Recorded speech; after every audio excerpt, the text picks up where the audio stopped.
మనమైతే సంచులగూడ జైలు దగ్గర ఉన్నాము. రైతు బిడ్డ ఈ పోలీస్ స్టేషన్లోనే ఉన్నాడు. అయితే ఈరోజు 1:30కి రిలీజ్ అవుతాడని అయితే చెప్తున్నారు.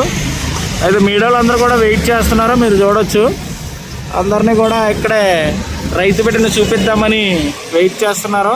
లాయర్లు కూడా ప్రొసీజర్ లోపలికి బయటికి తిరుగుతున్నారు, ప్రొసీజర్ చేస్తున్నారు. రైతు బిడ్డను అయితే 1:30, 2 గంటలకు అయితే రిలీజ్ చేస్తారంట. మనం ఇక్కడికి వచ్చాము. అయితే ఈరోజు రైతుల దినోత్సవం రోజే రైతు బిడ్డ రిలీజ్ అవ్వడం అనేది నిజంగా గ్రేట్ అనే చెప్పాలి. ఇది రైతు బిడ్డ పవర్ అంటే మరి. సో రైతు బిడ్డ ఎలాంటి తప్పు చేయకుండా వెళ్ళాడని అయితే చాలామంది అంటున్నారు. కొన్ని కారణాల వల్ల ఈయన్ని ఇట్లా అరెస్ట్ చేయడం జరిగింది.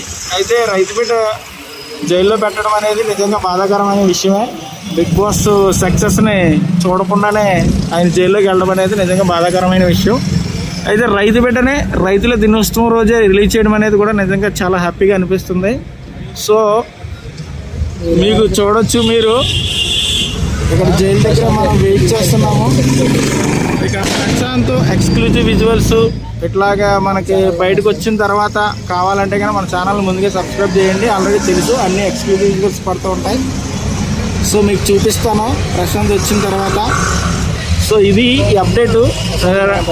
రైతు బిడ్డకి ఇలా జరగడం అనేది నిజంగా అన్యాయం. ఎవరో ఇక దగ్గరుండి మాట్లాడదాం జైల్లో ఏం జరిగింది ఏంటి అనేది. ప్రశాంత్ని అయితే మాత్రం ఎలా ట్రీట్ చేశారు, ఏంటి, ఎలా జరిగింది అనేది అయితే మనం అడుగుదాము. అయితే ప్రశాంత్కి బెయిల్ రావడం అనేది నిజంగా చాలా హ్యాపీ. మీరు ఏమనుకుంటున్నారు అనేది అయితే కామెంట్ పెట్టండి.